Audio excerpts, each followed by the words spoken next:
mother no sometimes, you have to understand that that's not going to make her happy and that might annoy her or upset her some, and you got to be okay with that. So when I say the bad guy, that's honestly what I mean by being okay with the bad guy. I'm like my son last year, um his grade slipped, and I made it very clear that I don't care what anyone says.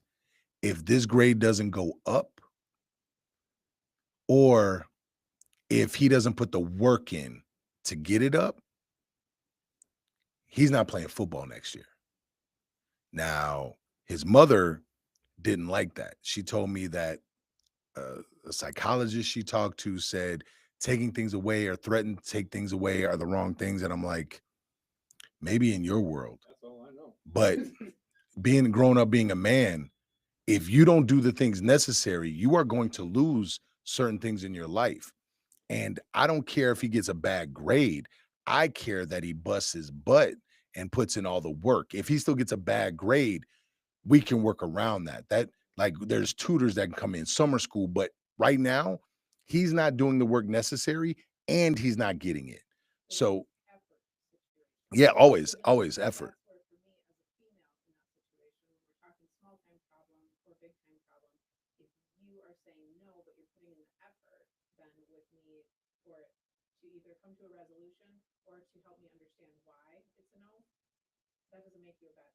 Yeah, but it's still it's not you may not look at me overall like a bad person, but I recognize in that moment I'm being the bad guy because I'm upsetting you.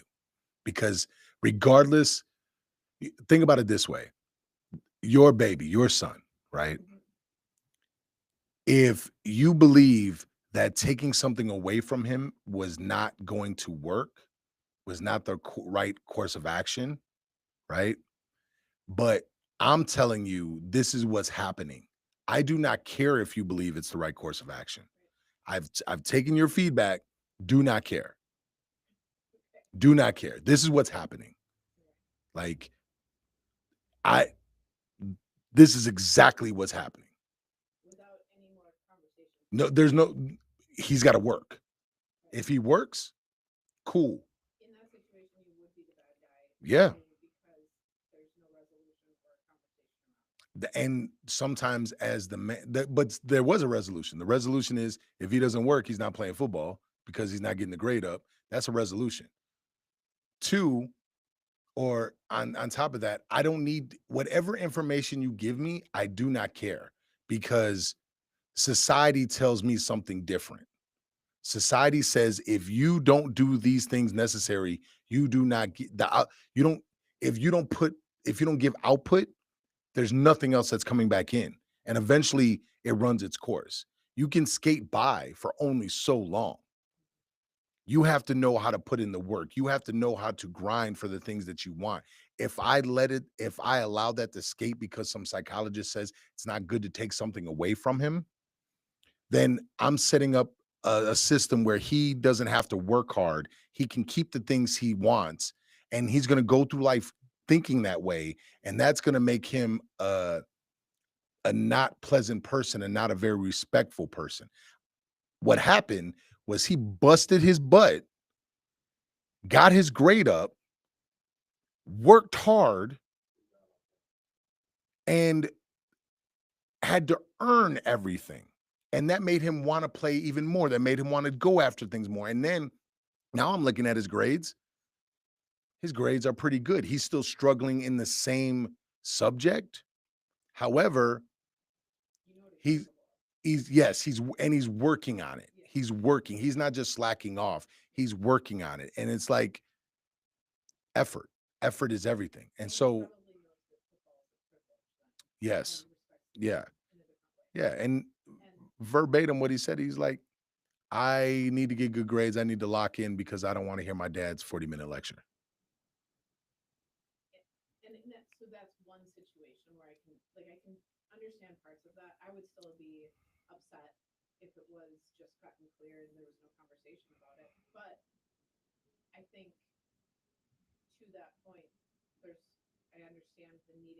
differently, but also like if it were other situations and it was handled differently, I would be able to trust that you were doing the right thing. So Yeah. that's part of it too, I think. There's give and take. Yeah. And it's all about it.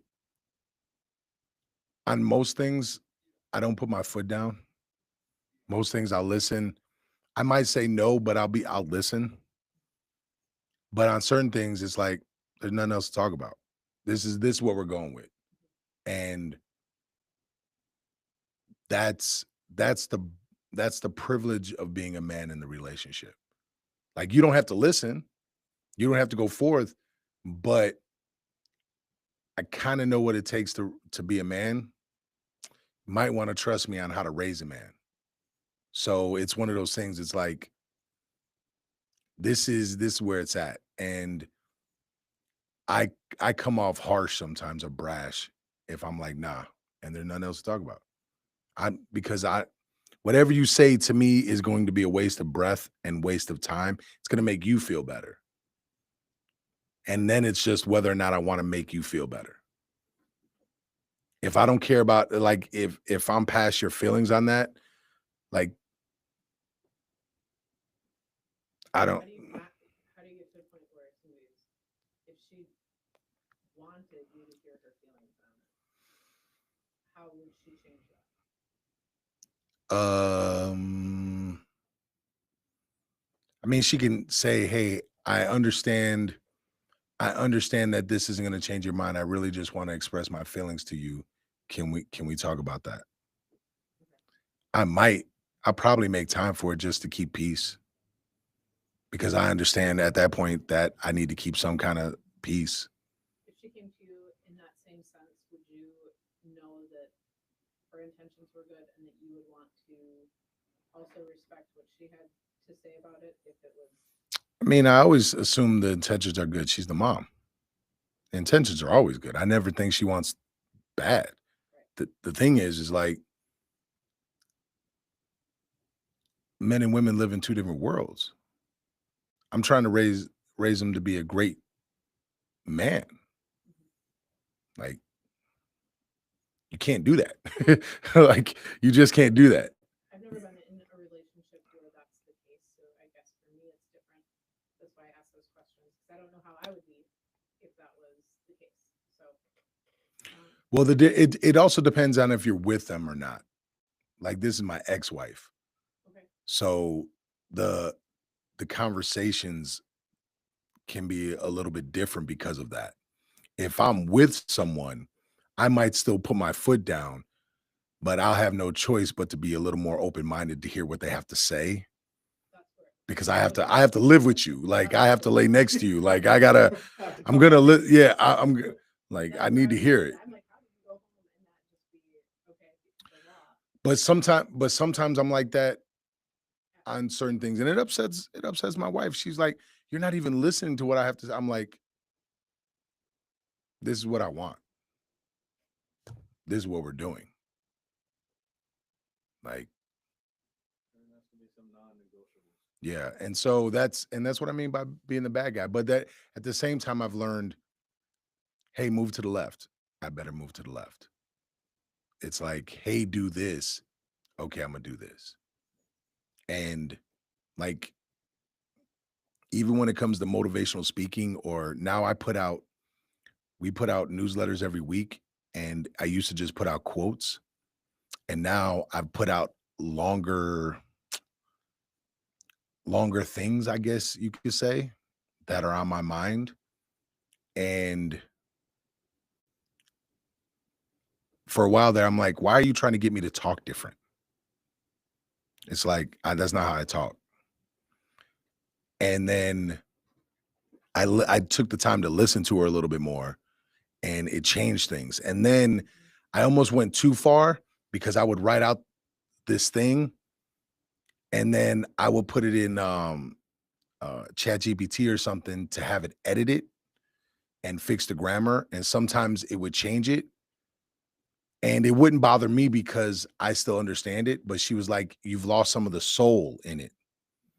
And so Like it just happened actually with a fighter I used to coach who's got a humongous fight coming up on one of the biggest promotions in the world. And he hit me up and he was like, yo, can you just send me something? Can you send me some of your words or something? And I took a couple days and I put together this dope thing and I ran it through just to get it like grammar checked and it changed it a little bit.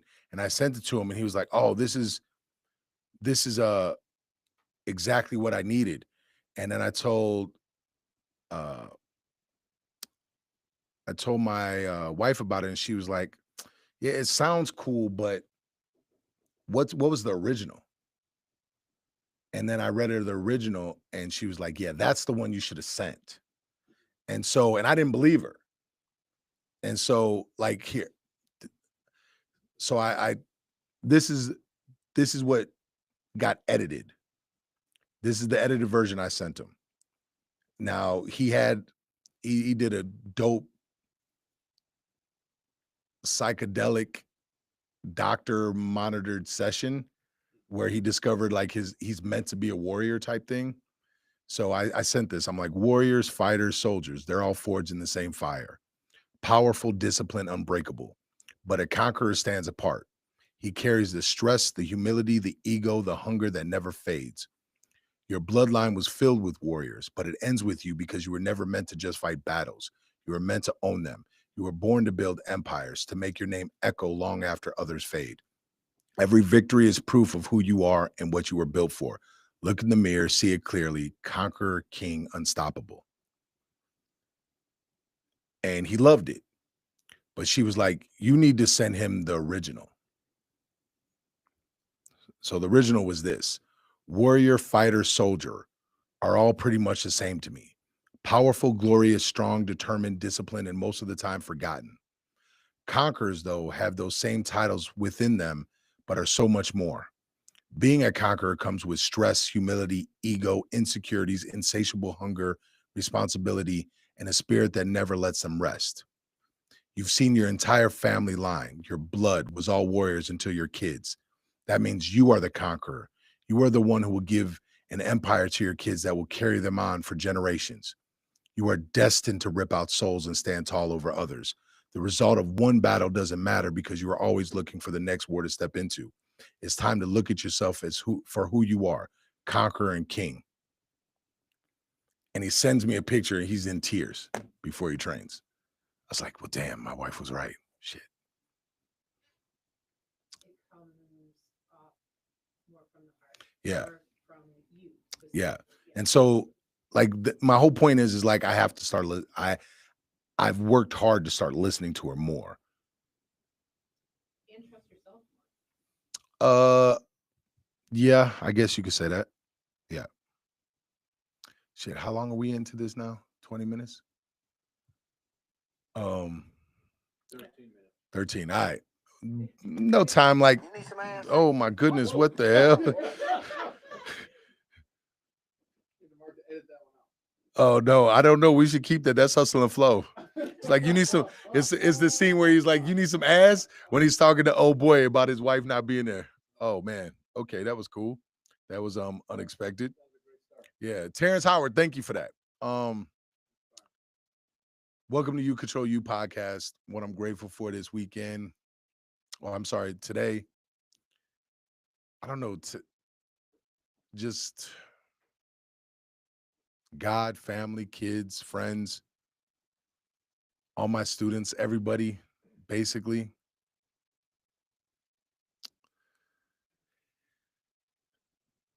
I'm grateful that the Almighty continues to talk to me because I know damn well I don't listen.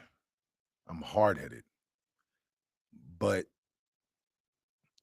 it's like certain lights are coming on in my brain that never been on before. And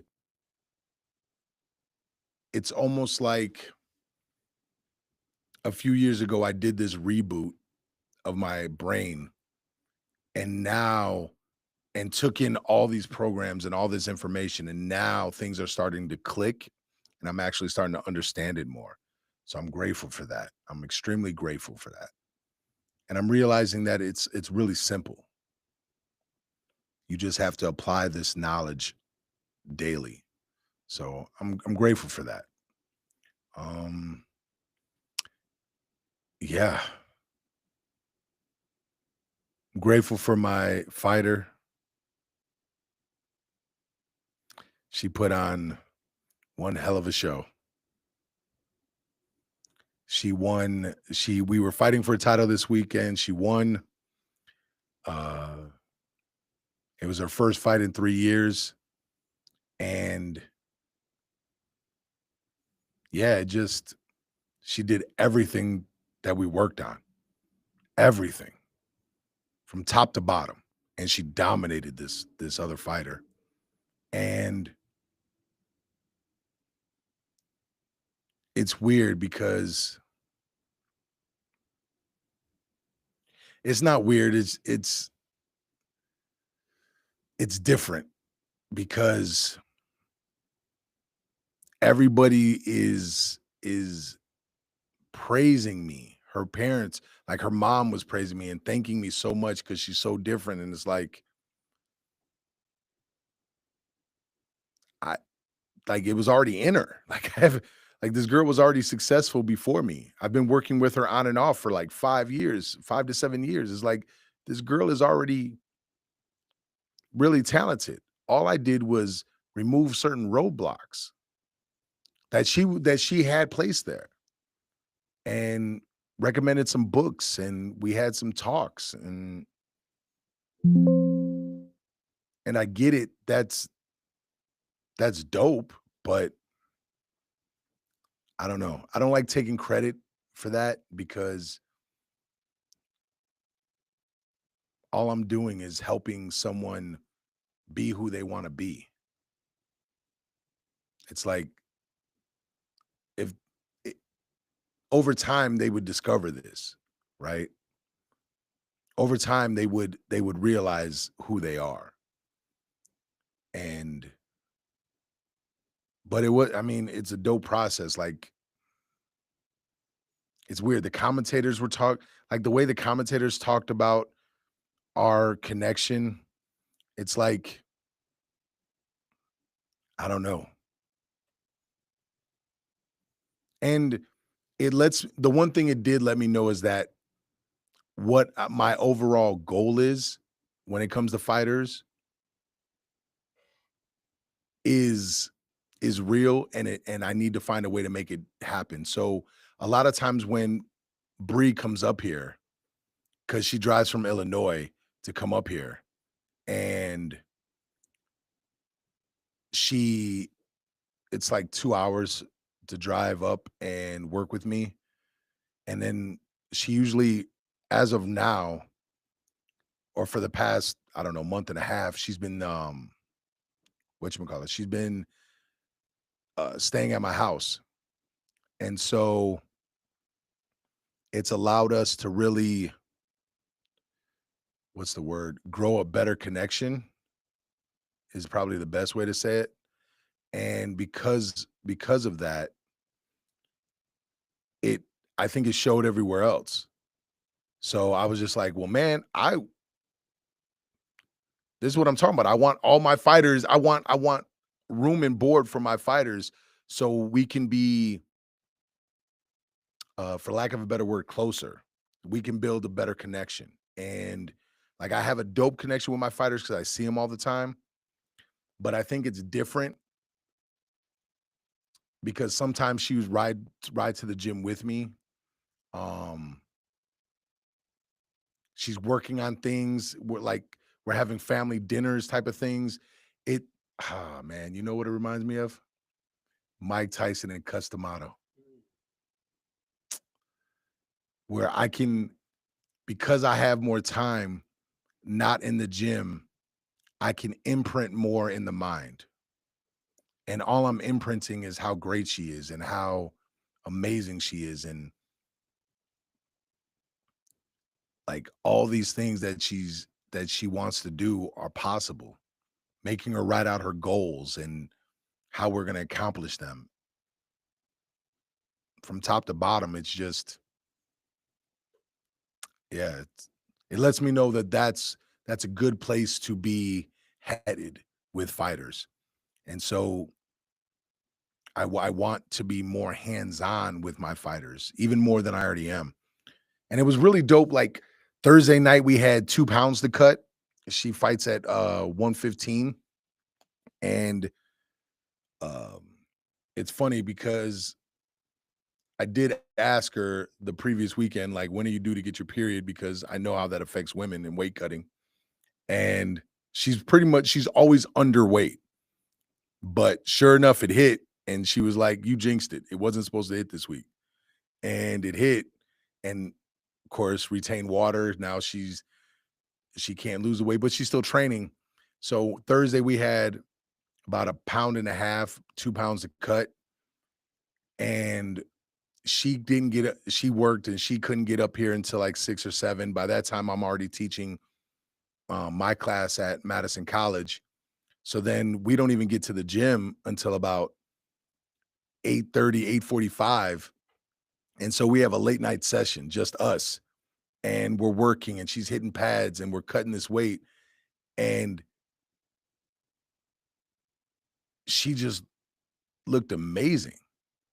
Like I can't describe it when she's hitting pads. It's just like, and I just let her flow and let her work. And we cut the weight, we go back to the crib, we're chilling, and we're just goof troops. We can't stop laughing. Like it's crazy. Like we had to stop because I was working pool news with her because I was like, your head movement is amazing. Look how beautiful that's looking. And she just stopped and started laughing because it made her feel uncomfortable. She was like, you can't do that. You can't hype me up so much in the middle of the drill. I'm like, screw that, because if you suck ass right now, I would tell you that you're sucking ass. I'm like, so it was just a dope moment. And I knew we were in a good place. Friday after weigh-ins, of course, we want to work mitts, just get her a little sweat going and let her work out some of that energy. And I was reading everything she was doing, so I was able to get the pad there while she was free flowing, and she was just the way she was moving, I was like, "Oh, man."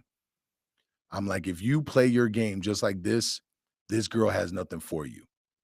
She has nothing for you. This is pro level movement, right? I could put you in the UFC with this movement right now." And yeah, picked her apart. So it was cool, but like I said, different. And the whole process was different, which brings me to the topic, becoming your own competition. So when I started fighting, of course, you have the competition of the other fighter. And even by the end, I got to a point where I was just like cool with who I was as a fighter. Some of it had to do with just recognizing that I'm older. I have injuries that are holding me back. Honestly, everybody is anticipating me losing because of my injuries. So let me just go in there, have fun, and put it on these cats and make them work hard for it. And then to dominate them both, it was cool. But then when I started, and at the same time coaching, I recognized all the really good Muay Thai gyms. I knew them already from being a fighter. And I'm like, whew, can I stack these W's against these coaches, against these gyms that are great? It's almost like being a rookie coach and you got to go against Bill Belichick. It's like, whoo, I know I got my work cut out for me. I'm about to go against this coach or this coach. I'm like, ooh, be some dog fights. Oh my goodness. I have to see Bill Belichick, Mike Tomlin, Pete Carroll. Like, how am I ready for this? Like, yeah, When he showed up and he was facing that other team. man, it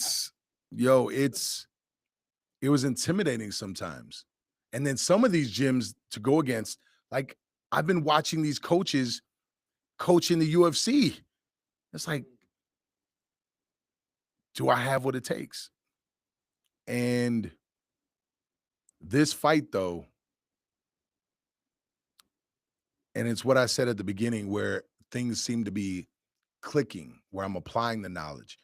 Normally, I listen to like a motivational video when I'm in the shower and I start get some DMX going and I start getting hyped. And then I just start talking to myself, like asking myself, like, who's the greatest coach? Like, who's going to do this? Who's going to make better calls than you? Who's going to, and I get so hyped.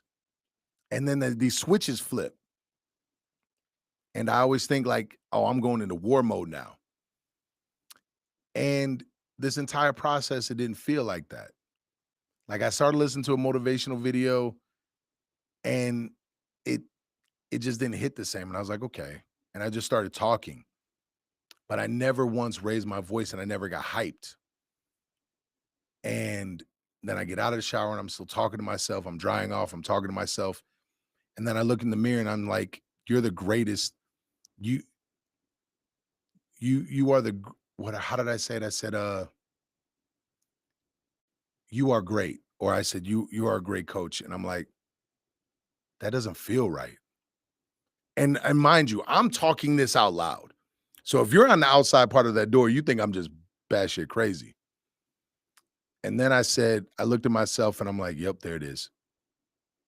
I'm the greatest coach.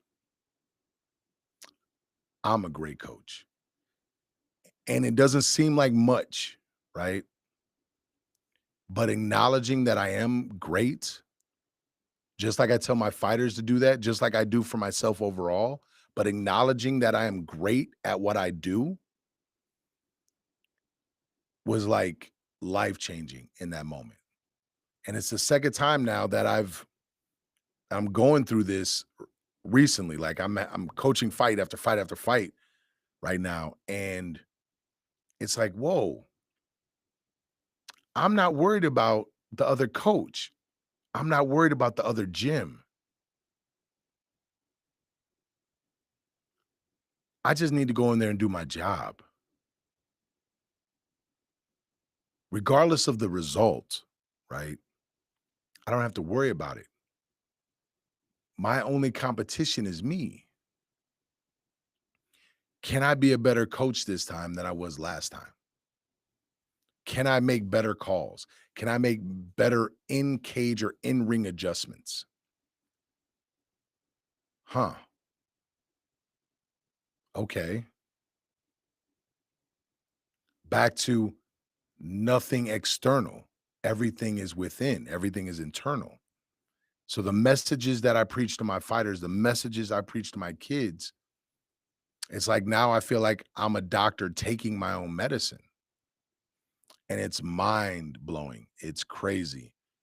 And to walk in there and to have a fighter listen and do everything that I ask.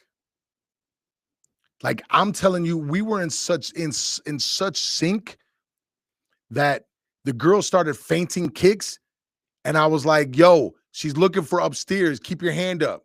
Sure enough, she throws that head kick. And all I say is, I'm like, I told you. And we're still picking her apart. It's crazy. Just to get to a point where it's almost like a circle where I'm dope and I'm the only one that needs to know that.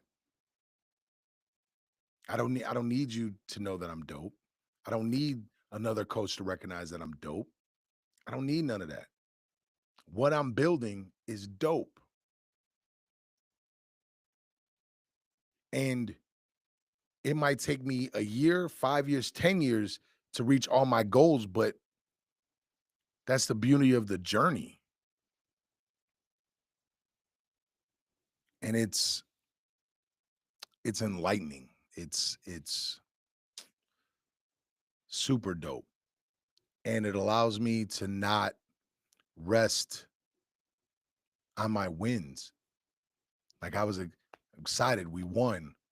She did a couple of interviews after the fight and it was dope. Took some pictures, got changed. Everything was good. And then went back to the hotel room so she could shower. And so during this process, as soon as I hit the room, we already had a fight offer. They were just waiting on this fight to end. So now I'm looking at the opponent. I'm looking at the next opponent in the hotel room right after we won a title. So I can see what's up. And then yesterday we talked on the way home and we decided to take this fight. So we're already prepared. Not only take this fight, but we already got the next fight planned as well if no injuries happen. And so it's like, cool, we won a title. What's next? And when then the promotion asked, they were like, hey, we want her, we would like her to come back and defend the title and do another pay-per-view card. And I was like, yeah, we're down to come back and do that, but we're not defending. We'll come back and we'll win a title again.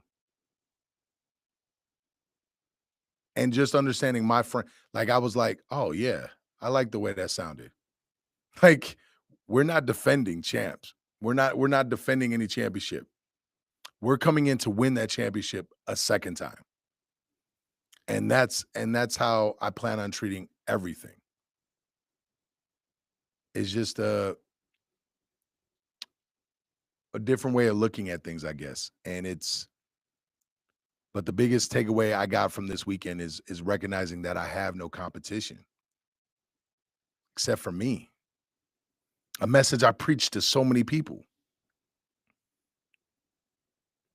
Just getting really comfortable with who I am and the way I look at coaching and the way I approach things and understanding that, yeah, my system works. My system for sure works. Focusing on the mind, focusing on the emotional aspect, along with the technique. Yeah, this works. This really works. Wow. And it's not just this fight, it's like watching them all, because I'd rather create great humans and great people than just great champions. And it's kind of fun, to be honest. It's fun to think about this process. So yeah, I don't know if any of you have are struggling with that, where you still look at everybody else as competition, or you're just not 100% comfortable with yourself. Thank you. Thank you. Um, but if you are, I would say start wording things differently first. Instead of I want to be great, I am great. Instead, whenever you look at somebody else and you start to compare, even if it's like deep into the thought, snatch that up and say, "Yo, hold up. Stop this. Man, I want you to be successful. Go be successful. I'm not in competition with you though. I got to be better tomorrow than I was today, and I got to be better today than I was yesterday." And that's the only competition you really got to live with. And it's so easy to talk about. It's definitely a little bit more challenging to live because of our own inner thoughts. But if you just keep it simple, stay focused on the things you need to focus on. Yeah, I don't know. Confidence, man. Confidence. You you just got to keep putting in the work to build the confidence. Matt Brown talked about that. Just keep putting in the work and the confidence will come. And then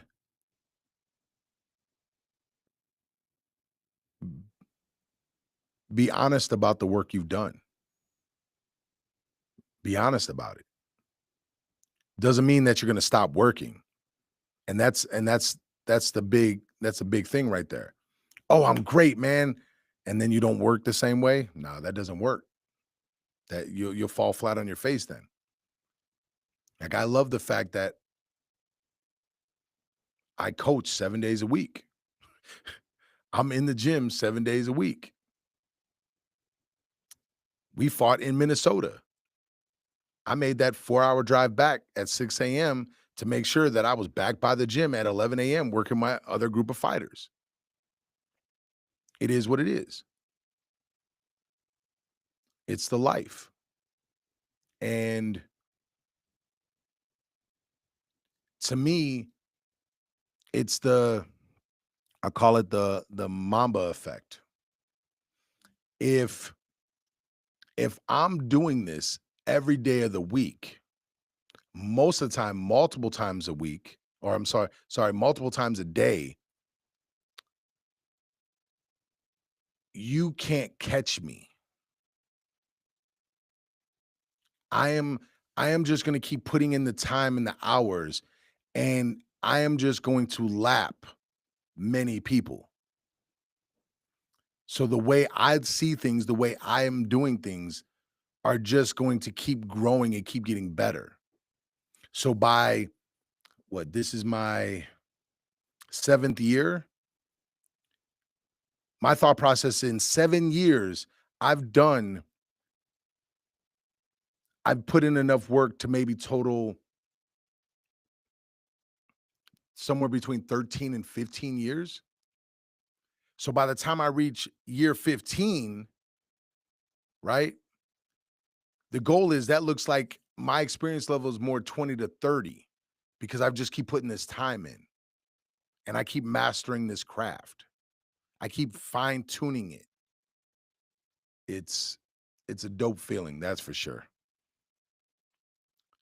And I'm going to try really hard. This is going to take a lot of work on my part. I would love to just show the last 5 fights that I've coached as of recently with wins and losses. There's definitely wins and losses in there. And so 6 fights. 2, 3, 4, 5, 6, 7 fights. Sorry, 7 fights in the last um 2 months. So I want to share with you my thought processes on this and looking at it. And they're not all wins, right? Out of those 7 fights, we only have 2 titles. We had potential to win 5 titles. We only got 2, right? So there's still a lot of things that I need to work on there. And it's not even about the titles, it's about certain things, right? The first 2 MMA fights, mental mistakes. Mental mistakes that shouldn't happen. That's on me, gotta fix that. Um, the championship fight, the first title we won, uh, great, looked way better. Still got plenty to work on. Still fine tuning that. One of the other fights, talking to the promoter now, like he acknowledged that, yeah, he took an illegal shot to the head. We should have got a timeout. If we get the timeout and it's not an 8 count right there, that we win that round because we were dominating that round. We probably win the fight. Now, do we win a title? I don't know because his body was compromised. Right? His shin was messed up, his foot was messed up, and he took that big blow to the head. Compromise, I don't know. The other fight, she did everything I could ask for. Like, it was money. I was so impressed. So, but and then this fight, she did everything that I asked for and it went our way, right? She did everything I told her to do and it went our way. The last female fight, she did everything I wanted her to do. It didn't go our way, right? It happens. And so just this process has been fun. And knowing that I get another one or two next month, and then somewhere between, I don't know, 1 and 4 in January, it's like, oh, this is the life that I wanted. Just coaching, just coaching all the time. Yeah, I can dig this. This is fun. I don't know. What you think, Corey? Sounds like you made a lot of growth in a number of areas. Growth from a coaching standpoint. I think You've always had the confidence, but it's like you're stacking more bricks of confidence. On Yeah. top of it. So you're trusting your decisions and the things that you're telling folks to do even more. Yeah. Yeah. No, that's pretty much dead on. Like And you're learning new things. You're seeing the value of the relationship outside of the training yeah. and how that can leverage and turn itself into uh, real results within the ring. Yeah. It's The investment in the alignment. yeah, definitely investment alignment. I think that really sounds dope. It's so weird because you said it. I am a pretty confident person. Right. And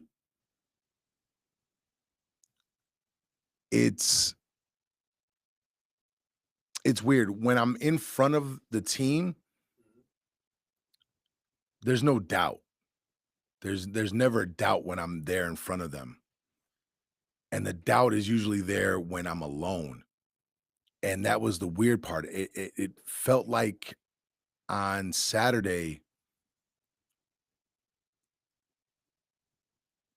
just talking to myself, I didn't have to get hyped up. I didn't have to hit no switches. I didn't have to do nothing. It was just like, it was no longer becoming Shah the coach. It was just like I am. I am. So No, facts. No, I mean, it was written.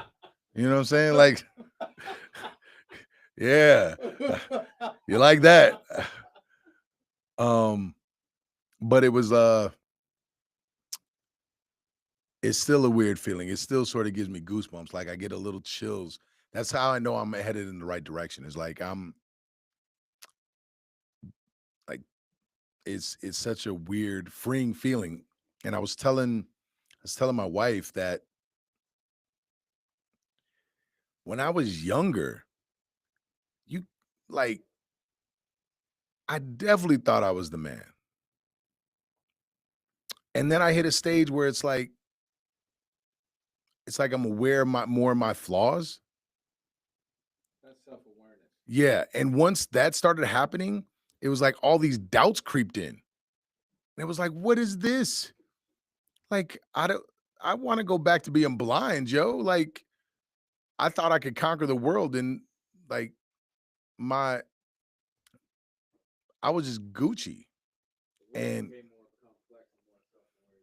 yeah. And And so understanding of things. yeah.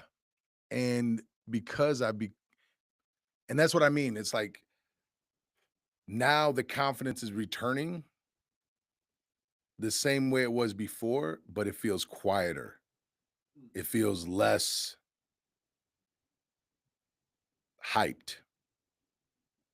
It's More substance. yeah, it's just chilling. It's really just chilling. It's just like there where I would have to hit these switches and go into this war mode. Now, even when I spar, I'm like, I'm just chilling, yo. Like, there's no switch. Like, I honestly believe I could go fight and I wouldn't have to hit that switch. And that's the main reason why, like last time I trained for a fight, I said, no, I can't do this because I can't hit that switch. I can't become that monster anymore. And it's funny, I believe I've gotten to a point where I just am. I'm just okay with that monster. I'm okay. I've really accepted that the monster's there and I don't have to hit a switch to turn him on. He's just there. It's who I am. Still matter. Facts. I figured out my own blueprint. Oh, you had to throw that in. Yeah. I have no all the reasonable doubt in my brain is gone. You started it. I don't know if anybody's gonna catch what we just did there. Hopefully. But yeah, like I wish this upon everyone. I wish And I pray and I hope that everybody can come to grips with who they are, truly who they are, and just let it shine. And I don't know if that's an age thing. I don't know if that's just experiences. I don't know what's helped me, to be honest, other than just accepting who I am and accepting that the only person that needs to accept that is me. That's another thing. Like if my wife doesn't accept who I am, she could choose to be my wife or not. Like it sounds harsh, but I am who I am. And there's different parts of me, and I just got to be okay with all of that. It's such a weird feeling because it's only weird because I thought I already was. But the more I'm diving into it, the more I feel it. I don't know. More aligned with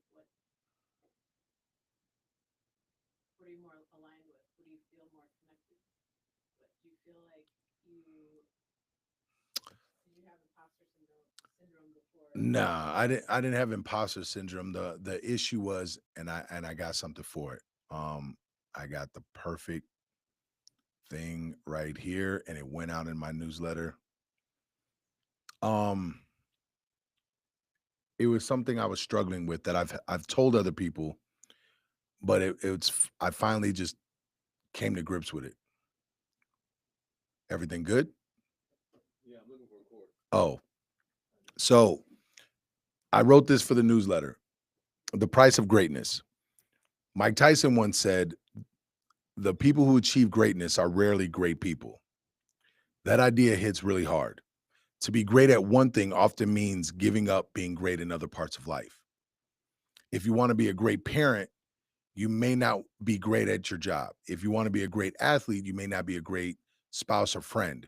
There's only so much time in a day, and greatness demands all of it. The real key is not talent or luck, it is dedication. It is the choice that you show up every day and do the work, even when it's hard. You cannot be great at everything, but you can decide what is worth giving your best to, what you will choose to pour your greatness into. Oh, wait, sorry. What will you choose to pour your greatness into? So I know I had this thought process in my last marriage where I wanted to be the greatest fighter I could be for my last couple fights, and I wanted to be the greatest gym owner and coach that I could be. But then when I lost it and my marriage fell apart, I was like, okay, I got to invest more time in my family. I got to do this. And I started dividing up my time. And even though I thought I was I was doing things correctly, I was finding myself not investing more into being the greatest coach I could be at times for the sake of my marriage or the sake of something else. And it was like I wasn't saying no to things. Like, hey, you I'm going to my sister's to do this. You want to come? Yeah, even though I could go to the gym and work, I'm gonna go over here. And more and more, I'm declining certain things because my work is so important to me. And because, and it's just like, oh my goodness, that's what it is. It's just like a fighter. If a fighter says they're gonna go work out and they don't go work out, it messes with their mind. If you say you're going to wake up at this time and you don't, it messes with your mind. If you say you're not going to eat this and then you eat it, or you're not going to drink this and you drink it, when you do these things, it messes with your mind. Well, I just kept going back to the gym more and more and more and more and more and more, and not thinking that once a day is enough. No, let's go live in this again. Let's go get back in this again. Let's eat, sleep, the gym, and find time for everything else. But I'm not. I gave up. I gave up on trying to be the greatest husband and the greatest dad. I just because I can't. I'm a good husband. I'm a good dad.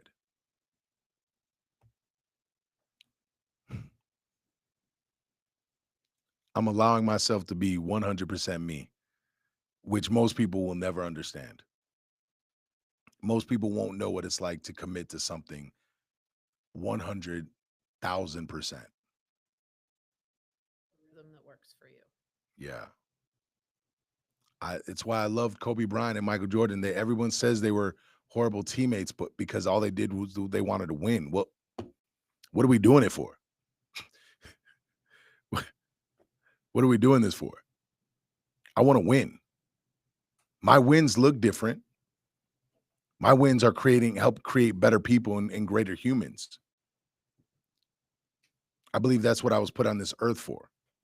I believe that's the words that come into my brain that's given to me.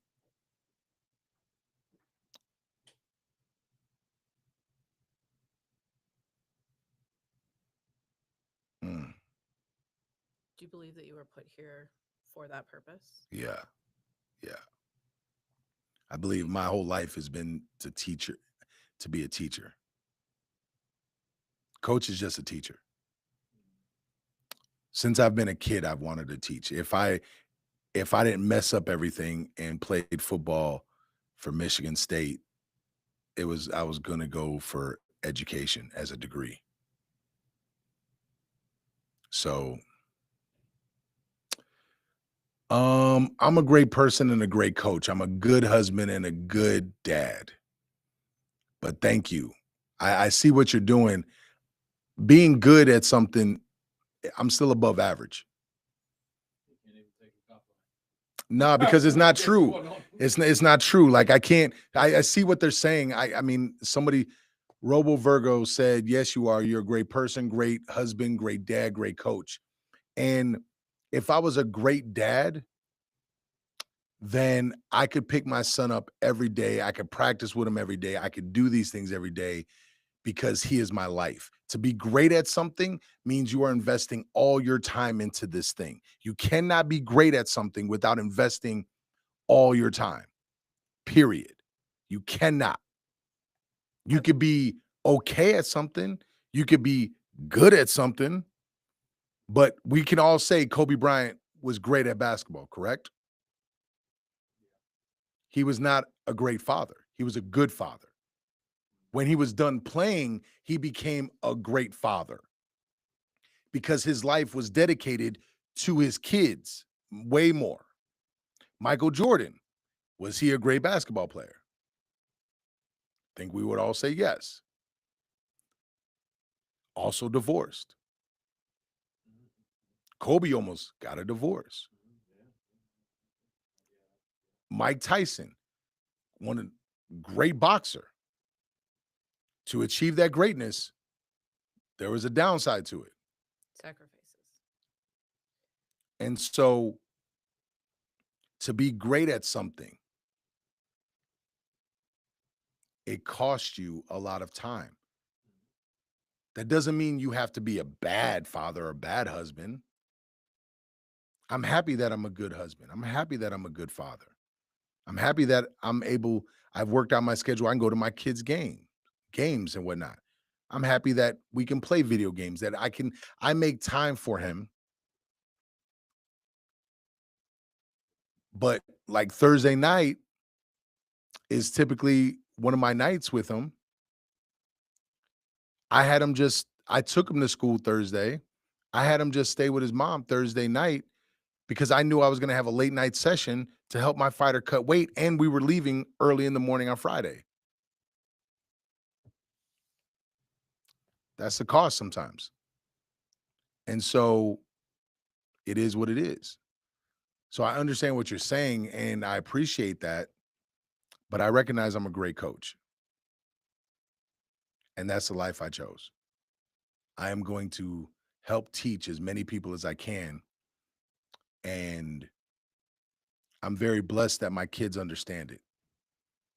They Don't your kids benefit from that as well, though, if you're showing up and leading by example, if you will. Yeah, that's the thought. That's the hope. Like I've played it on here before. Tim Grover talking about um him packing to go train an athlete and his daughter coming to him and saying, "Hey, can you stay home? What if I eat less or something like that?" And he's talked about it in a fairy tale world, in a uh fairy tale Fairy fairy tale. fairy tale world, he would say, "Yeah," and unpack his clothes. But he was like, "No, I got to go do this." And later on, his daughter let him know she understood. So yeah, that's the goal. Like I want my kids to understand, and I think they do. I see my daughter building her business, and I see my daughter grinding and doing things. I see my son working hard to make his goals happen. So I believe that it's paying off. At the same time, I do know like there's a cost. My son didn't get to hang out with his dad Thursday evening, right? There's The a cost. cost I of couldn't take him to his Halloween group party or whatever. I couldn't be the one to pick him up. Right? There wasn't even an option because I was out of town. So there's a cost to it. Mhm. I'm just back. I'm back on. I'm back in the way of thinking that I'm okay with that because that's who I am, and that's who I have to be for me to be who I am. And so with that said, I've learned how to be a good father, though. I've learned how to be more available. I've definitely learned that. It doesn't matter if I'm tired. It doesn't matter if I'm beat up. Go do something with my son. Beat him in a game of Stratego or Risk or a video game or like go play ball or something. Even though I'm like, we went and played ball knowing that my hamstring was still hurt, but it was important to me to just go shoot with him and go play. And so it's like where before I probably would have iced up, laid up. And I was like, no, I gotta go do this because my injury came about from something I was doing in the gym. That can't impact him. I'd I argue that that does make you great, though, in not just your eyes, should that feel good, but I think that would feel good in your kids' eyes. I mean, I'm sure it does. It just means I'm good though. That makes me above average. Does it though? Yeah, because an average What's the average? That's I'm where interested in an what the average dad, an average Yeah. and like if we're banking on like and average mom. dad, Let's go mom too. Like no, what no, is it? because mom and dads are different. Right, Mom and but dads are I mean, different. like But like if we're tipping scales here and you're deciding the good and the great, how does that average out? How does well, that I would look at an average dad. Average dad goes to work, comes home, eats dinner, maybe says what's up to our kid. Basically, how most anybody's childhood is in our generation. I would put that above average. Not being there is not a dad. What do you S- consider not being? So there? if you're not in your kid's life at all, you're not a dad. You're just a man who Okay. had a kid. But what if a person that comes in and out? That's not really being a dad. Like I'm talking about a dad that's involved, or at least there. The kid can at least see the kid.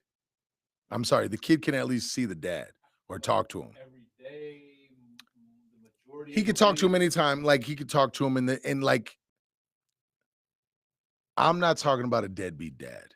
A deadbeat dad is below average. Like a deadbeat dad is like that's a whole nother story. I'm talking about the average guy that goes to work, comes home, watches TV, passes out. That's his life, but he's always there. The bills are paid. Kid has clothes, has shoes, has food. Like, how many guys have we had on here that said, I never heard I love you, or they never came to a game and things like that? Like old school dads. Those were, to me, average dads. The old school dads or average Yeah. Taking in the time to say I love you or go to games and be more active and more present, that makes you a good father to me. That's a my perspective could be wrong, but that feels like a small percentage of what you're looking at as a good dad. I mean, you're there if you're open and telling your kids you love them and you're having That's a conversations. small percentage right there. Mm, How how many guys do we sit and talk with that we know can't be transparent in that way because they have not learned to, one, express themselves, or two, be able to move through their emotions in a constructive way in which they can actually sit down with a child and have a true transparent conversation emotionally. well, that still puts them at the average. That's what I'm saying. I would say a small percentage of fathers can do that. Yeah, but that makes them a good father. To be a great father, like really think about it. A great father will take off work I don't to know that they would. to no. I'm talking about like a great. I'm you want to be a But- great But father. are you measuring great father by time invested?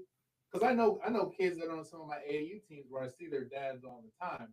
I'm not trying to cast aspersions on folks, but I can see from your interactions with them in just the sports arena that like yo, you're not giving him the things that he needs. No, but he's there all the time. No, I'm saying it's got to. Of course, it's got to be more than just being there. Because a dad that is eating and watching TV and sleeping, he's there, he's present, but he's not. So could I make this argument? Listen to me. Listen, I'll make it quick. You are excelling in the spaces in which you're being emotionally transparent, fathering, coaching, affirming, and doing all these things, even though you're not there every single time. And so you're excelling, I think, in the places that mean the most And leading. and leading versus being present every single day and having maximum flexibility to be there every single day. Like for me, my dad he was in and out of town, but he was roughly there Yeah. physically a lot more than I think a lot of my Yeah. peers. Did I get the things, in my opinion, that I wanted out of him within that time? I would argue no.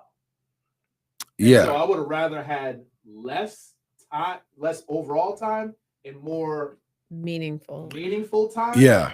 than the reverse. Well, no, I understand what you're saying, and that's something I did learn during um early on building the business. It's like I'm not gonna get hours with my son. I'm gonna get an hour. I need to make an impact in that hour, right? So I need to make sure that he's got my full attention in that hour. Because if I'm just sitting on my phone, but I'm sitting by him for 3 hours, I'm not investing anything. But that's what I'm saying. Like to me, stay-at-home moms are great parents. Most of them. I'm not talking about the woman that's on social media always complaining, I'm doing that. I'm talking about the woman that is like, their kids have breakfast, they have a lunch, they have a dinner, they're taken care of. The moms are involved in their kids' life, sometimes homeschooling them. I'm like, those are great parents to me because their entire life is built around that kid or those kids. Correct me if I'm wrong. I feel like that's a small percentage. Them, Even with the moms I know But that, regard- are great, that are showing up, aren't always able to provide breakfast or lunch and schedules, whether it's even they may not have a particular job, it may be volunteer stuff, it may be other things going on that's still pulling them away in different directions. I think now it's hard to be a great parent Period. depending on money. It's like all how you work money out. So like back in the day, it was easier for a mom to be a great mom. The responsibilities were different. And now both people working, it's hard. But then that's what I'm saying. If you're investing time into your job and you want to be the greatest at your job, that's time away from everyone else. I agree with that. So it's like you can't be the greatest parent. You cannot be the greatest parent unless you are making that choice. If I wanted to be a stay-at-home dad and take care of the house, then the same drive I have to be a coach would be the same drive I have to be the greatest stay-at-home dad, husband and dad that I could be. I'm talking like if that's what I wanted, oh, the house has to be clean, food has to be ready, things are good to go, everything is organized. We know what's happening, we know what's going on. If something goes wrong, cool, I'm on it, type of deal. Because I just, if I want to do something, I just have to be great at it. I just have to. It's, I don't see the point in doing it if I'm not. That's why I don't have too many hobbies.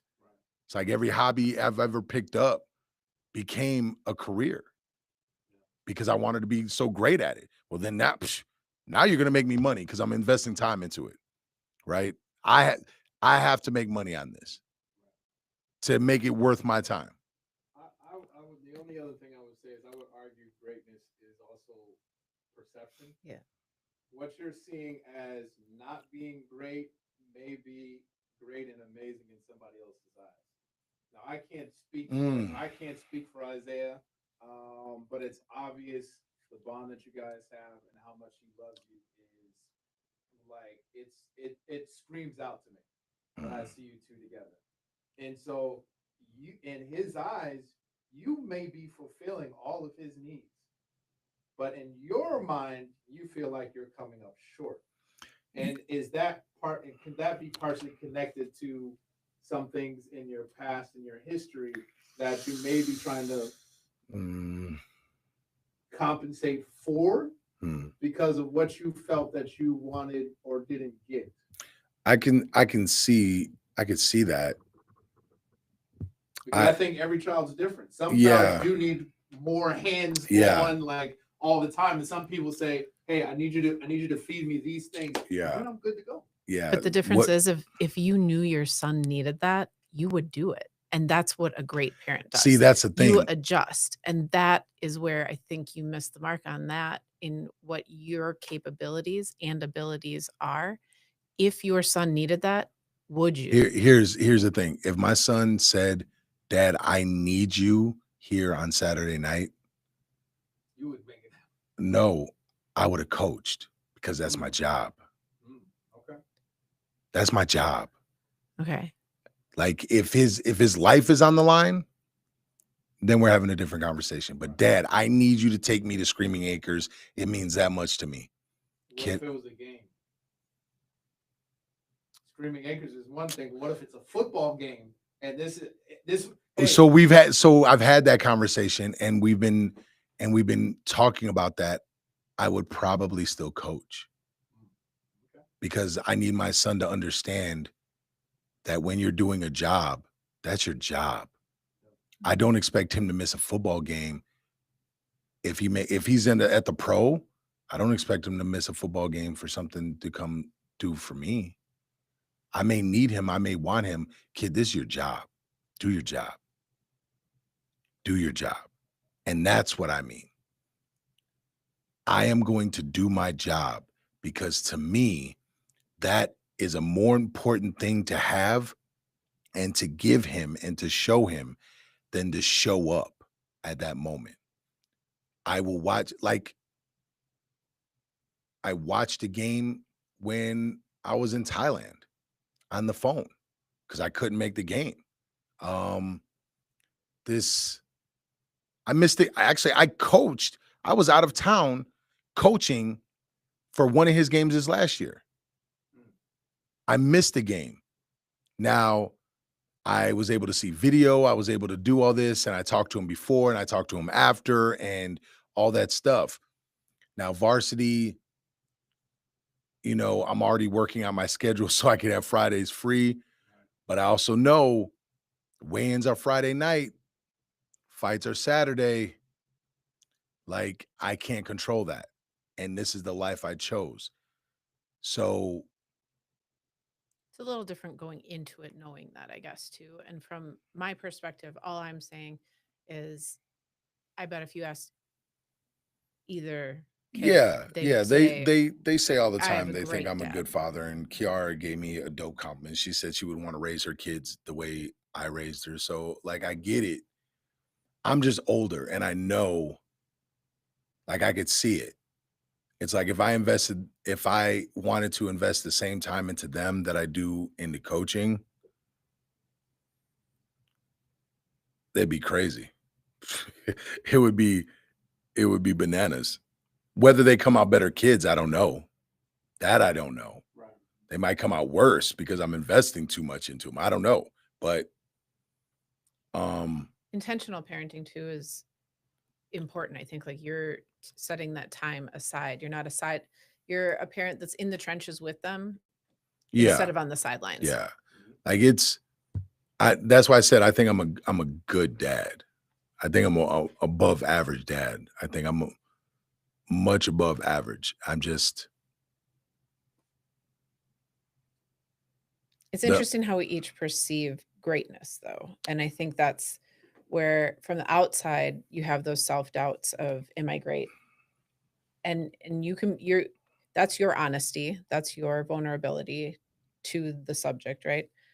But outside, both Corey and I are sitting over here shaking our head like he's a great dad.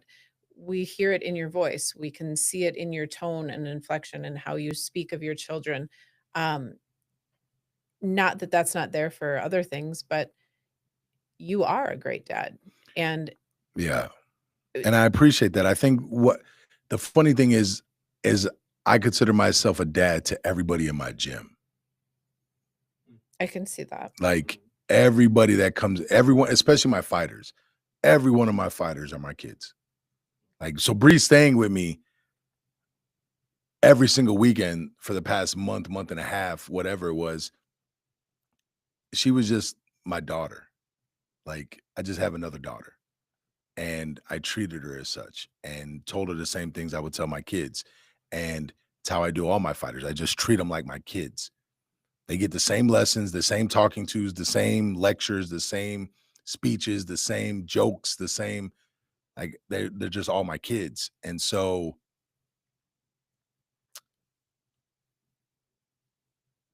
I would argue that mm, that's showing your kids, though, a great dad.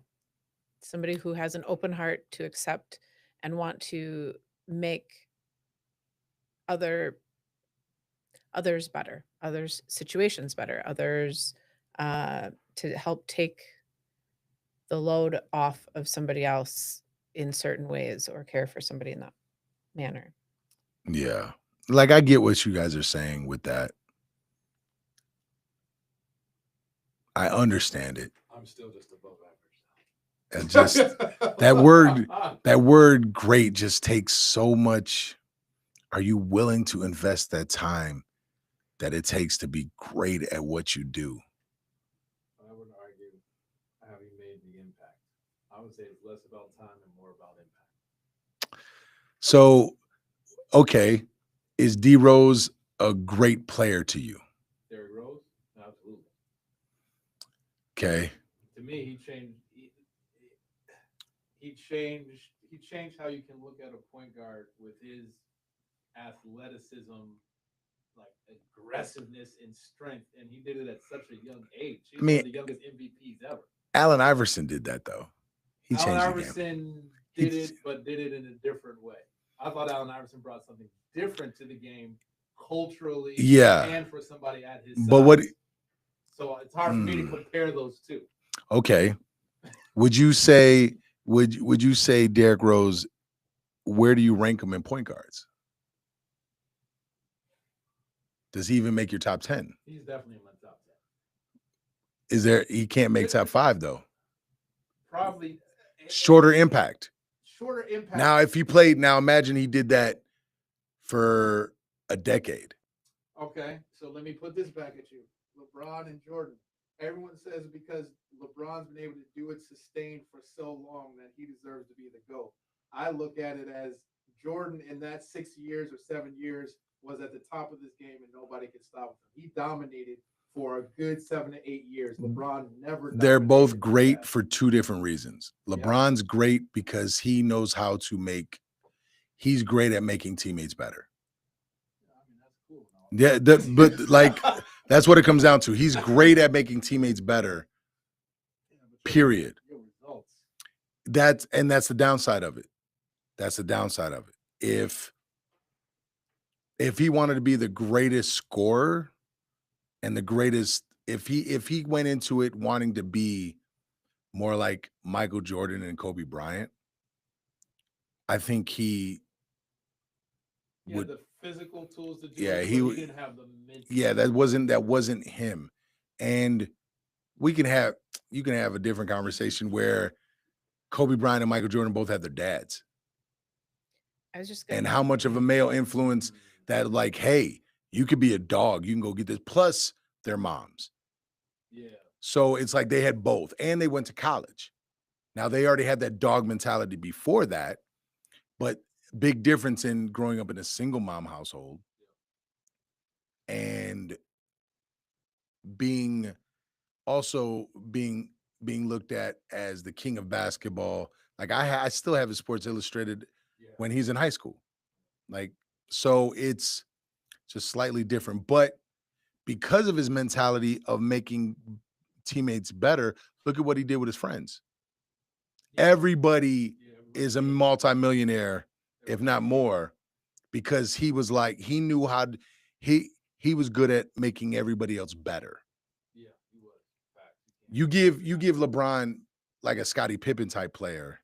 Actually, if you gave, when he had Dwayne Wade, who is a dog like Kobe, a dog like Jordan, they found success because he had that dog. But he had that dog with him. Yeah. And so, which taught him how to be a dog, which allowed him to win in Cleveland. So, and then LA. So it's, but two different things. If I had to pick a team, I'm picking Jordan and Kobe though, because I know if I give them the ball, they'll win. They'll win. Steph Curry, he'll win. Now I got to build the pieces around him so nobody can just target them. Right. So that's, arguably though, for a female, i.e. myself, that doesn't follow sports like you just talked about, we're talking about greatness and within the family unit, what you're doing is picking your team by picking a partner, a mother, a stepmother, uh, whatever it might be for your children. So if you're factoring that in to greatness in your choices, who you're involving in your life to step in and support your children, I mean, it's a team. Michael Jordan, Kobe, I don't care who we're talking about. They're nobody if they have no teammates. They can't pass the ball to themselves. So, greatness, again, if you're looking at it from a sports analogy or from a family analogy, I have heard you talk about your family and how wonderful so many parts, not to say that there's not things that people can't work on. I'm just saying, I don't know your family that well, but you talk about how everybody works together, mends, what needs to and yeah. comes together. Well, That is greatness in itself. And that's just knowing how to coach. Like, to be honest with you, that's just me being a great coach because I'm very transparent. but Like when, coaching and being a dad and some of those roles can overlap each other in greatness. I And mean, a sideline He's a good coach.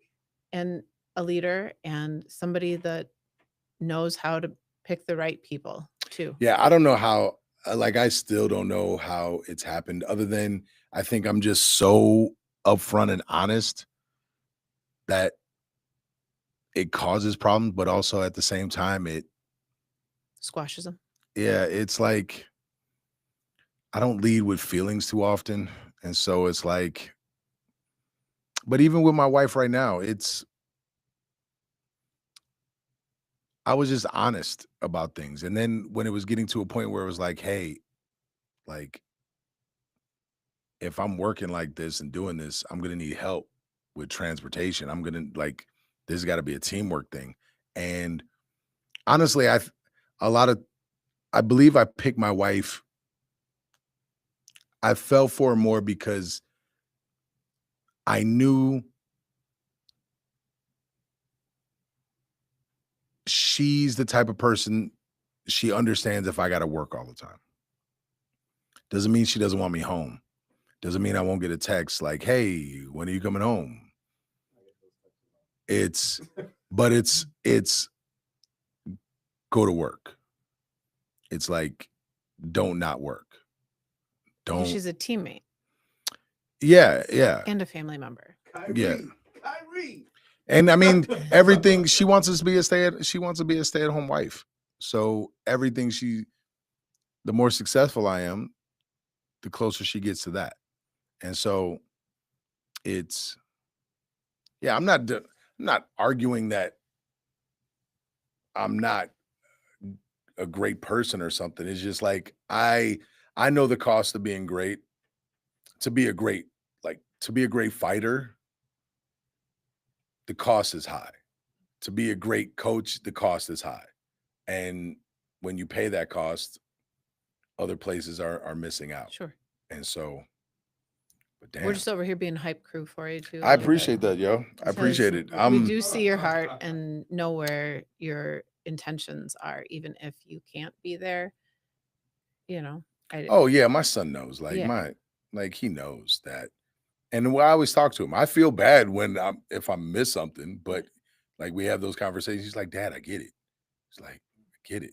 but being a sideline parent that shows up but isn't involved, I mean, there's a difference there too. So like, even if you're there, like Corey had said, sometimes that wasn't the best. It was, hey, have some intention with why you're here, or care, invest a little bit. And Yeah. so I mean, yeah,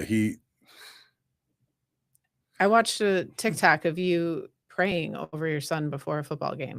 oh yeah, we got a pregame ritual. And so there's things with that I know my son would die to have somebody care about him like that in a male role model, like figure, a male role model. Well, that's why I did it though. It's because I didn't have that. So it was important. Like, and I've told him from day, like both my kids, hey, I'm not going to be here forever. You guys need to take these lessons and sear them into your brain, because when I'm gone, you can still talk to me. You'll hear my answers because you already know what I would say. Mhm. So That's like an above average parent. yeah, that's a good great parent. parent. Yeah, you're It's a right. great Good is above parent. average. Good It's is a great good. parent. You're right. That's a good Okay. parent. Let that one go. It's a good parent. That's a good parent. But man, on that note, we'll call it a day. This is already a very long episode. I appreciate y'all rocking with me. I know it may have seemed like I was kind of all over the place a little bit, but again, thank y'all for rocking with me. I appreciate y'all so much. Make sure you like, subscribe, tune in every Monday for our live feed. Every Friday, a new episode comes out on Spotify and on YouTube. Yes. If we want to be on your email list, I'm not on your email list. You said you sent out an email. I want on that. Okay. I will make sure I get that information out. Tell So I don't want to say the wrong email right now. So I want to make sure that I have it correctly. And also in January, I got one of the biggest interviews I can have. That's so weird to say because I've had some pretty dope ones, but we'll have Allison Armstrong on board, and she's amazing, an amazing writer, amazing therapist. And her viewpoints on men are incredible. So yeah, man, look forward to some more episodes. I'll let y'all later. You control you. We out.